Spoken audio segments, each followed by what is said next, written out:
Hello everyone. So in today's video, we are going to go over this paper titled Hatemoji, a test suite and adversarially generated dataset for benchmarking and detecting emoji-based hate by Hannah Rose Kirk, Bertie Vigen, Paul Rotker, Tristan Trush, and Scott A. Hale from the University of Oxford, the Alan Turing Institute, Hugging Face, and Medan. Alright. So the abstract. Detecting online hate is a complex task, and low performing models have harmful consequences when used for sensitive applications such as content moderation. Emoji based hate is an emerging challenge for automatic detection.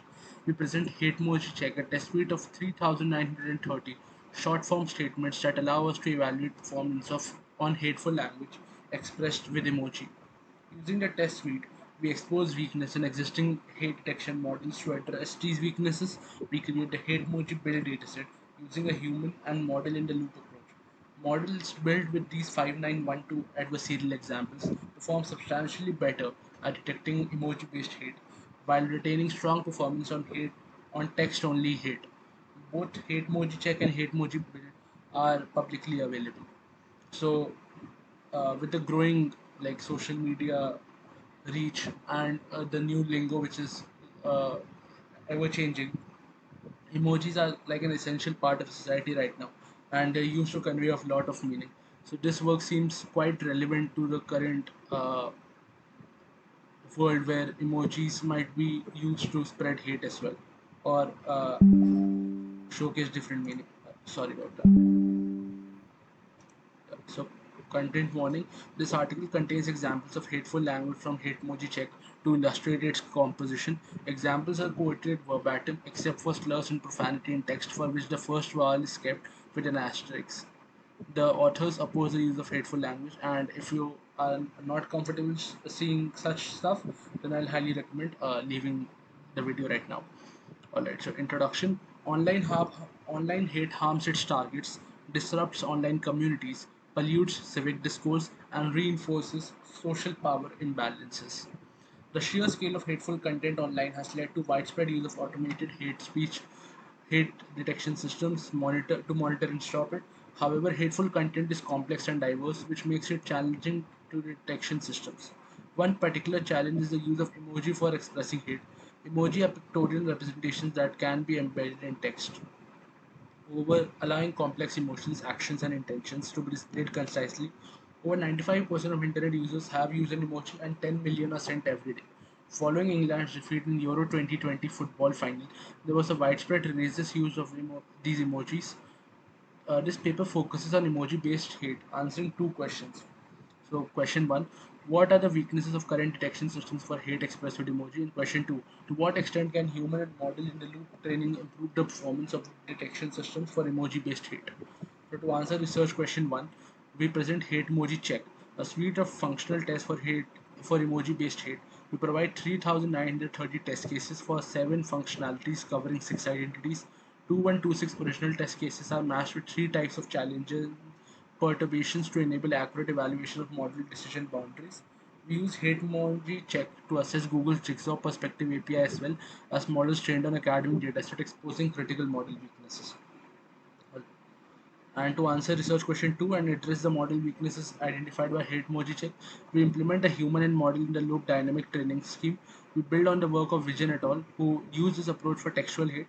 Our work begins where their study ends. We conduct 3 rounds of adversarial data generation focused explicitly on emoji based hate, taking annotators to generate sentences that the model in the loop misclassifies. This process yields a dataset of 5912 entries, half of which are challenging contrasts. We call this dataset Hatemoji build.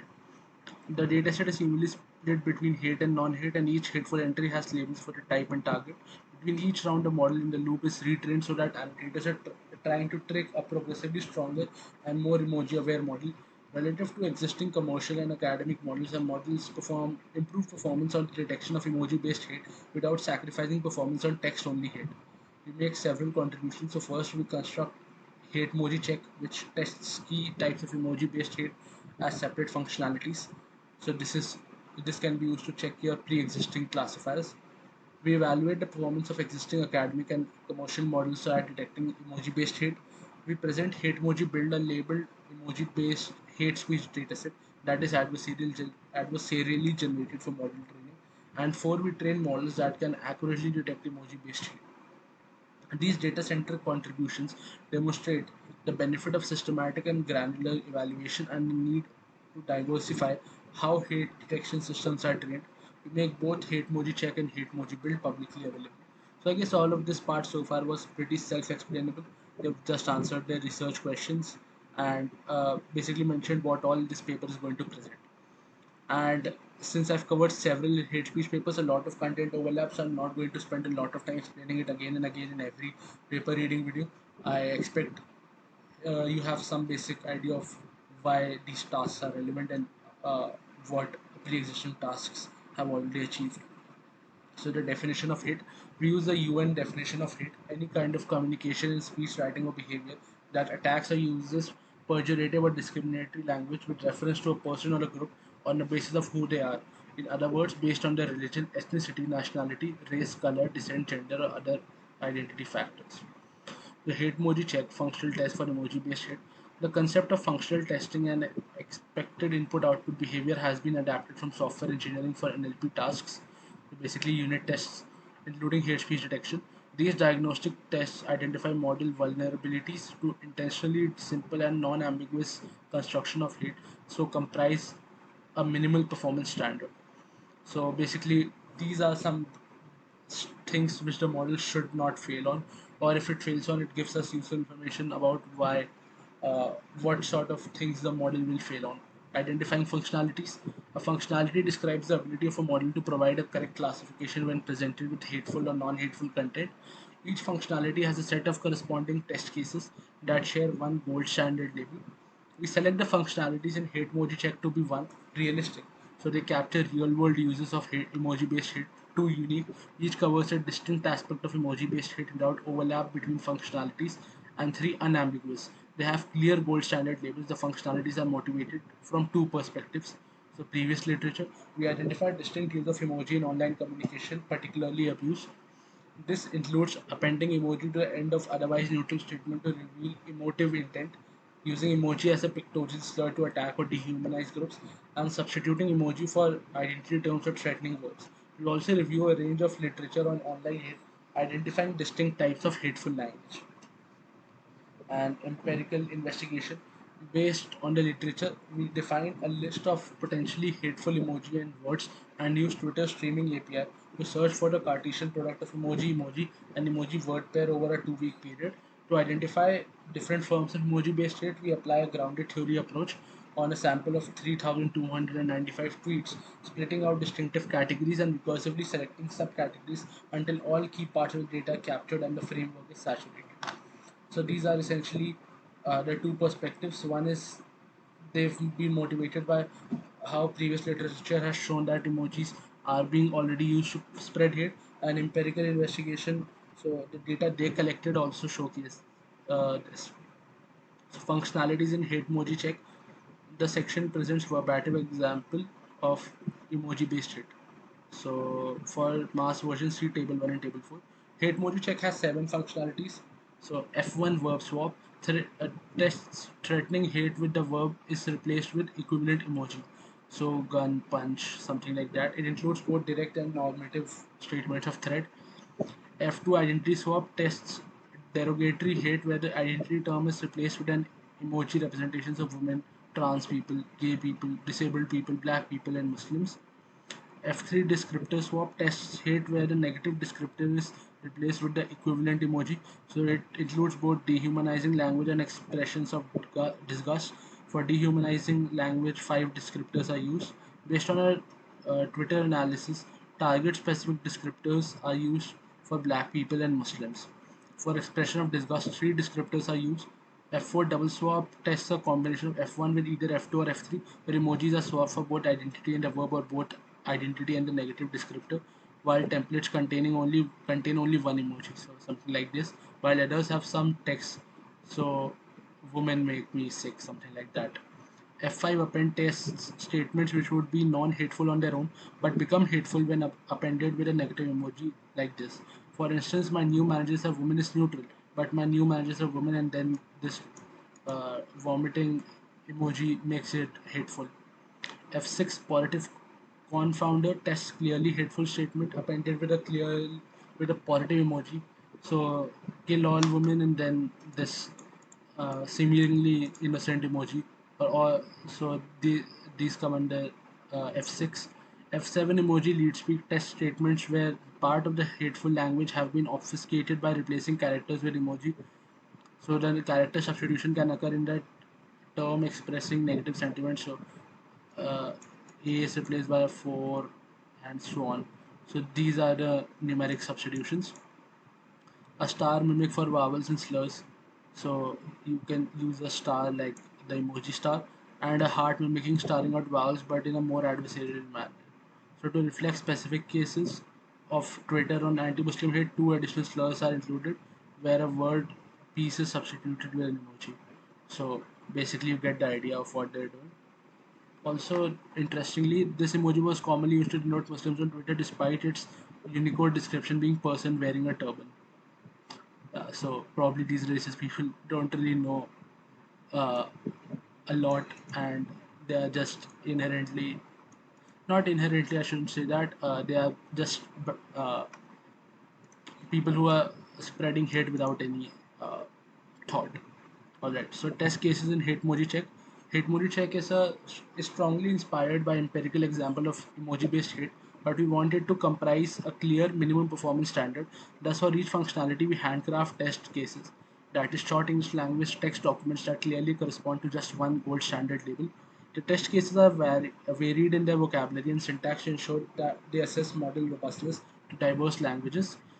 To generate test case at scale and ensure balanced coverage across target groups, we use a template-based approach. First, each template is given an identity placeholder. So, like I hate identity or a slur placeholder, you are just a slur to me. Alright. Six protected identities populate these placeholders. So in these templates, they fit in uh, words slurs from these identities. Second, each template is given an emoji placeholder that is populated by emoji that shares semantic and syntactic properties. So I will emoji all identity and then they fill it with emojis and identities. So like this they create 3930 entries. There are 2126 original and 1804 perturbations. So there are 10 templates of verb swap, 20 of identity swap, and so on. Then the number of emojis they're using, the number of identities, and so the number of cases it generates. Perturbations. Each case of test case is matched to a set of perturbations which are constructed through minimal edits to the original hateful template. Test cases generated from these perturbed sample templates share vocabulary and syntax with the original test case, enabling fine-grained assessment of model weaknesses. We provide three types of perturbations. For identity perturbation, the identity targeted by the original hateful statement is substituted for a non-protected identity, making it non-hateful. Possible identity perturbations include non-protected groups. So, I hate accountants, non-human entities, I hate spiders, and inanimate objects, I hate pizzas. So, this is identity perturbation. For polarity perturbation, a negative sentiment is reversed to make it positive, making it non-hateful without changing the target. So, from kill to respect, I hate to I love, and so on. So, identity as slur to identity should never be called slur. So this is uh, adding counter speech against the slurs. For no emoji perturbation, emoji are replaced or removed or replaced with their equivalent text. So gun becomes shoot, heart becomes love, and so on. For most functionality, this perturbation preserves the original label of the test case. So identity makes me sick is still hateful, right? However, the F5 append for F5 append the label changes because when the negative emoji appended to the neutral statement is removed, the part of the statement that makes it non-hateful is removed and hence it is no longer hateful. Okay. So validating test cases to validate the gold standard labels assigned to each test case, we recruited three annotators with prior experience on hate speech projects. So, okay, the descriptions given in the appendix. Annotators were given extensive and prescriptive guides as well as test tasks and training sessions, which include examining real world examples. We follow guidance for protecting annotators' well being. There were two iterative rounds of annotation. In the first round, each annotator labeled all 3930 test case as hateful or non hateful and had the option to flag unrealistic entries. Test cases with any disagreement or unrealistic flags were reviewed by the study authors.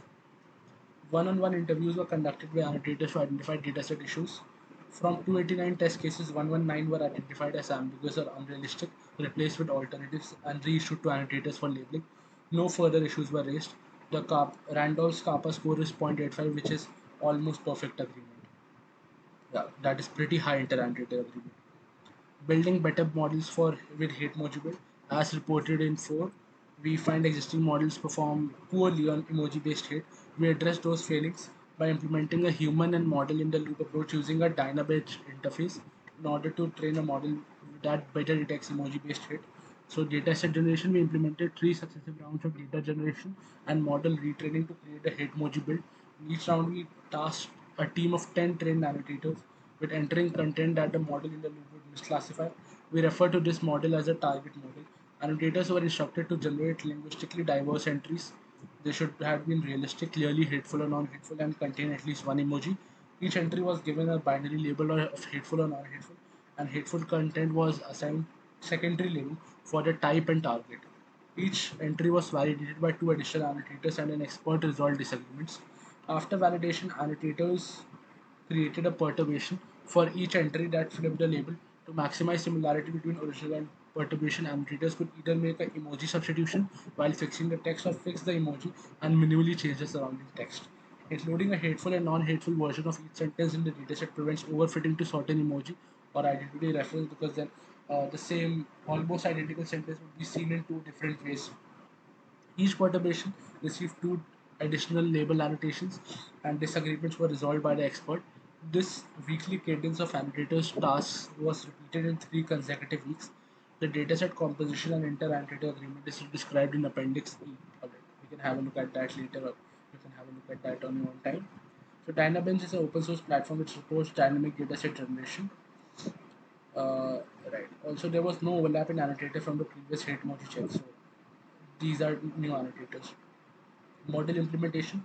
Our work follows directly from Vision et al., who collect 4 rounds of dynamically generated textual data, as well as 468,928 entries compiled from 11 English language datasets, hate speech datasets. Our round of data collection, referred to as R5 to 7. At the end of each round, uh, there's a 80-10-10 train dev test split. The test split is never used for any future training. The train split is upsampled to improve performance with multipliers of 1, 5, 10, 100, with optimum ratio taken forward to subsequent rounds. The target model is retrained on the training data from all prior rounds as well as the current round. For R5 data collection, the target model R5T is a deburter model released by Ma et al. 2021, trained on R0 to R4 from Vision et al. This model performs well on text-only hit but has limitation in emoji training. For subsequent target models, we evaluate 2 architecture, deburter and Bertweet. We select the best model and sampling ratios at the end of each round. The criteria to select the best model must satisfy 2 requirements. The target model must still perform well on prior rounds of text-based sample, because emoji-based hate represents just one construction. And the target model must successfully handle the most recent round data, because iterative data collection produces more challenging samples in successive rounds. To balance these requirements, we use a weighted accuracy score with 50% weight to test set from all prior round and 50% weight on the current round, so the model does not skew towards one. This ensures we can assess performance against the test latest emoji specific and most adversarial round without overfitting and reducing performance on the previous sets. So this is the MER for R1 to 4, text, and R5 to 7, which is the emoji one. Alright. These are the misclassified entries, the percentage of entries which are misclassified. Model error rate for each emoji based round of data generation as well as prior text only round. We calculate model error rate, which is MER, as the proportion of annotators original entries that fool the model. Between R5, R4 and R5, MER increases by 35% to over 60%, higher than R1 MER. From R5 to R6, once the model has been trained on emoji based hit, there's a steep reduction of 24 pp. From R6 to R7, there's a small reduction of 1 pp. Overall, the model is easily tricked by emoji content at first, but then it becomes much harder to trick after the model is retrained again and again. Performance on adversarial test set. To evaluate model performance across tests, we calculate F1 score and accuracy for each test set.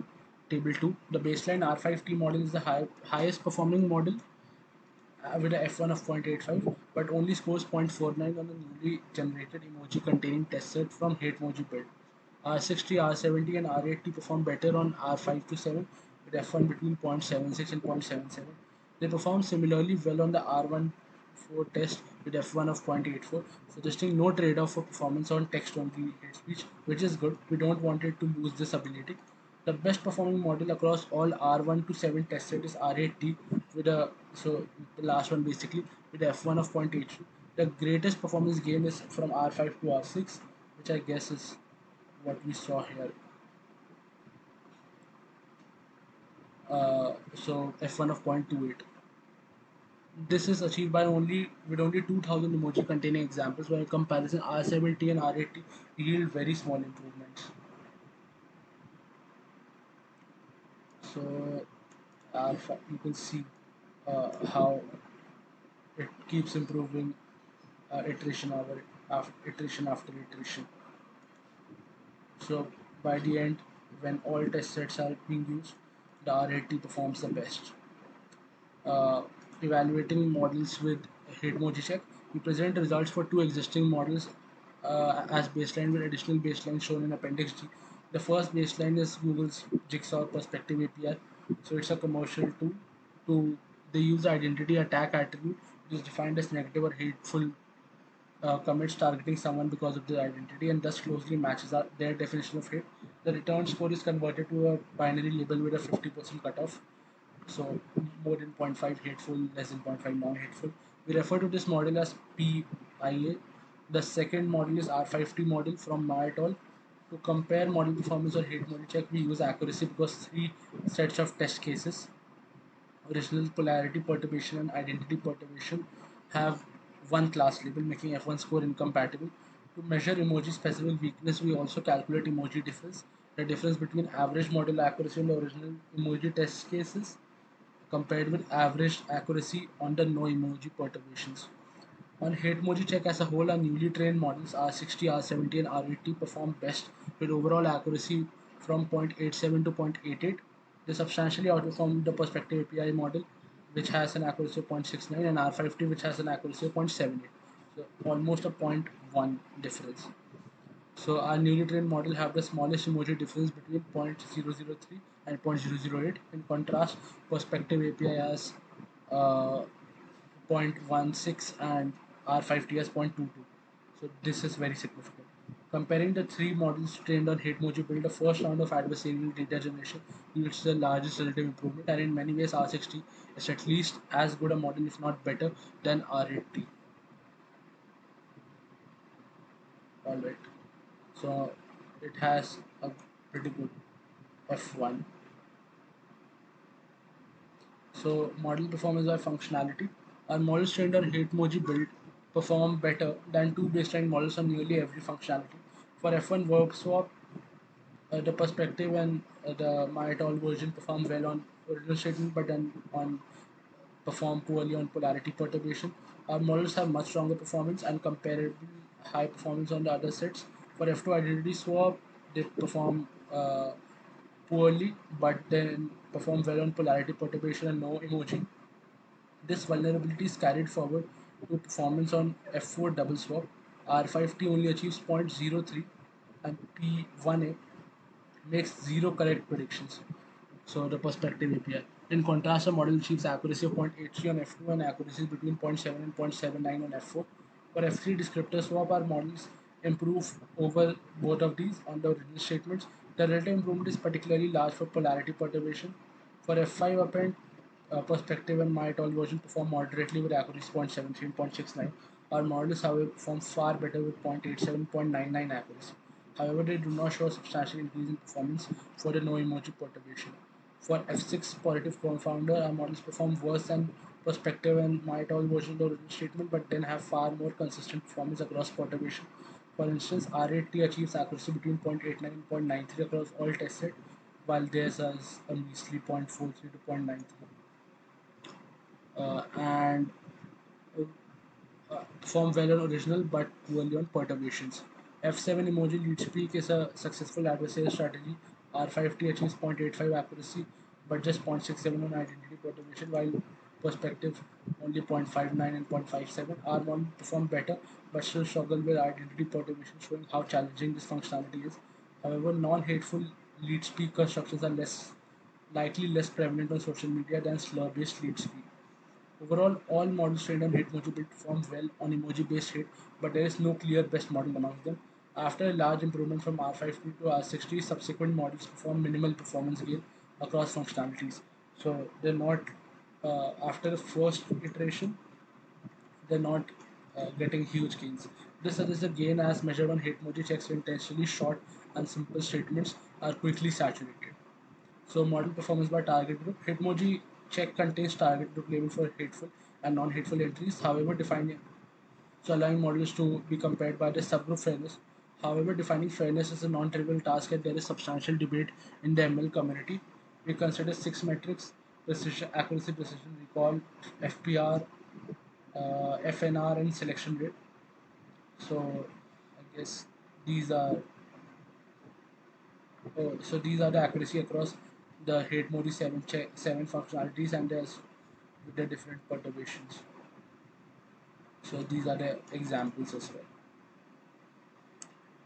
And this is the subgroup fairness. So these are the different metrics. And we have R80, R50 and perspective API.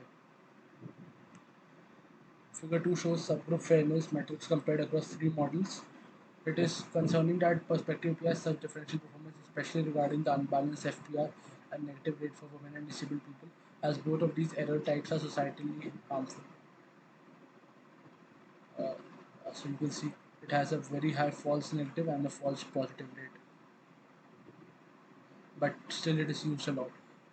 R80 has more balanced accuracy, precision, recall, and selection rate across subgroups driven by stable performance. In Appendix H, we provide two further between pseudogroup fairness metrics, demographic parity ratio, and equalized odds ratio. There is also substantial improvement in these metrics from adversarial training schemes relative to commercial solution or statistically trained models. So now discussion. Hatemoji check reveals critical model weaknesses in detecting emoji-based hate. Existing commercial and academic models perform poorly at replacing hate, where the identity term has been replaced with an emoji representation. F2 and F4, even though they perform well at identifying the equivalent textual statement, these models have better performance on word swap, but they struggle with polarity perturbation. This suggests that the models are overfitting to the identity term and ignore the sentiment from the emoji, leading to FPP. Newly trained models substantially improve performance on the original hateful statement from F2, F4, F5, indicating they have better semantic grasp of emoji substitution. They also make large performance gain on the polarity perturbations, suggesting they are better incorporating information how different emoji condition the likelihood of hatefulness. Despite improving on existing models, our models still perform relatively more poorly on F4 as well as F1.2, F5.3, and F7.1 perturbation. These weaknesses could potentially be addressed in future work through additional data generation. So if you're unable to remember what these were, you can just go up and have a look here. So all of these were mentioned here.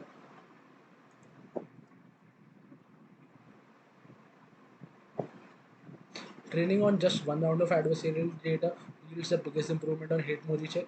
Thereafter, performance plateaus. This aligns with the sharp increase and then fall in MER across emoji-based rounds of data generation.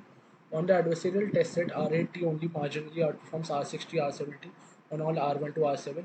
It slightly underperforms R57 test set from the Hatemoji tool.